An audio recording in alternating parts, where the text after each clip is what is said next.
We are going to continue our conversation about the King assassination.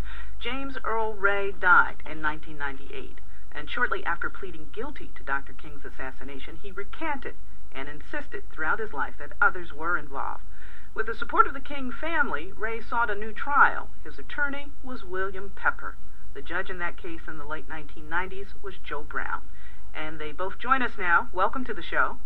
Thank you. Good to be with you. Thank you. You heard the interview that we had with Louis Stokes. What do you make of his continued support for the House Committee report? Typical congressional incompetence. That's the way I look at it. Our government is the pits these days, from top to bottom. Not much change. This is reflective of it. Not much change at all. I mean, Congressman Stokes is 30 years out of date.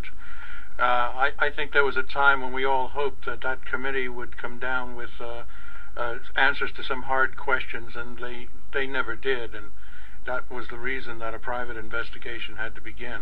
Mm-hmm. Well, Mr. Pepper, during any assassination, I think conspiracy theories abound. You've done extensive study. What are the accounts that you were able to gather that kind of contradict the conclusions of the committee that investigated Dr. King's death? It took about 30 years, but gradually, over a period of time, people came forward with evidence that were not prepared to talk earlier and had never been interviewed by the Select Committee on Assassinations. There were witnesses who saw smoke rising from the brush right after the shooting. There was never, as Judge Brown is an expert in this field, there's never was an adequate ballistics identification or matching of the throwdown gun to the death slug. The crime scene was destroyed the next morning. Eventually, a man called Lloyd Jowers came forward when he was very close to dying, and he actually thought he might even be indicted at that point. Came forward and he indicated everything that he knew, which involved him taking the gun from the shooter, having the assassination planned in his own cafe, named the Memphis police officers who were present there. So all of these things evolved over a period of years, and we were so fortunate to get Judge Joe Brown, because we knew Judge Brown was prepared to look at the evidence and let it take us wherever we would lead. Well, in 1997, I was actually in Memphis at the hearing where you were presiding judge, and you heard an appeal, but at that point... It wasn't an appeal, it was a motion for petition for post-conviction relief. The only factual basis they had to tie Ray in with the case was his so-called rifle.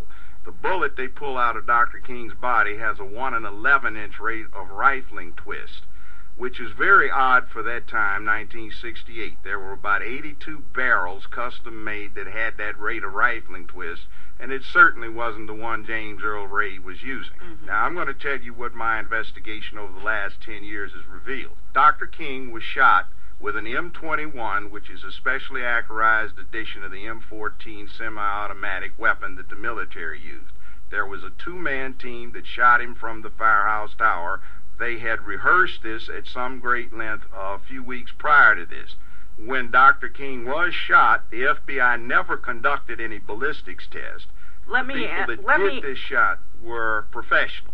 Mr. Pepper, I would imagine that that you agree with most of what Judge Brown has said. You have done extensive investigations yourself, but it's interesting because not only did you represent James Earl Ray, you were also the attorney for the King family in a civil lawsuit in which James Earl Ray was exonerated. So tell us a little bit about that. Civil lawsuit went on for 30 days. There were 70 witnesses. Judge Brown testified as a witness at those proceedings with respect to the ballistics. Took the jury 59 minutes after 30 days of trial to find 70% liability on behalf of the government. I agree with what Joe Brown is saying in terms of ballistics. He's no question about it. Our investigation, which went on over, well, now 30 years, although I've drawn a line under it, basically, we found that it was an 8-man sniper unit. They were a backup. They did not kill Dr. King. The witnesses that we found very clearly said, and it took me 25 years to get Betty Spates to finally say what she had been holding out all those years, that she saw Jowers run in the back door of his place with the rifle still smoking. And Jowers, he agreed that he had participated in it, he'd helped plan it, he'd taken $100,000 from Frank Liberto, but he was not the shooter. The shooter, Judge Brown is quite right, was a pro. One last question to you both then, because we have to let you go. You both have done these deep investigations, have come out with something totally different from what we are taught in history classes and have learned over the years. Do you think there will be any other type of resolution to this? Well, the King family is happy that they have closure. Mrs. King died with the understanding that she realized why Martin King was killed, and it had to do, one, with massive opposition to the war in Vietnam, which was going to the bottom lines of a number of corporate friends of Lyndon Johnson, and secondly, his desire to bring 500,000 people to Washington. And the military's fear that 500,000 people in Washington visiting their legislators, trying to get social program funds back in that had been taken out from the war, the military was certain that was going to become violent. They were going to have a revolution on their hands. Remember, 100 cities burned that previous year. There was almost a revolution in Paris. They were very, very nervous that a man of Martin's stature was going to bring that group to Washington, and they thought it would get out of control. He was never going to be allowed to leave Memphis. William Pepper was an attorney for James Earl Ray, the convicted assassin of Dr. Martin Luther King. He's author of the book An Act of State, The Execution of Martin Luther King, and he joined us from our New York studios.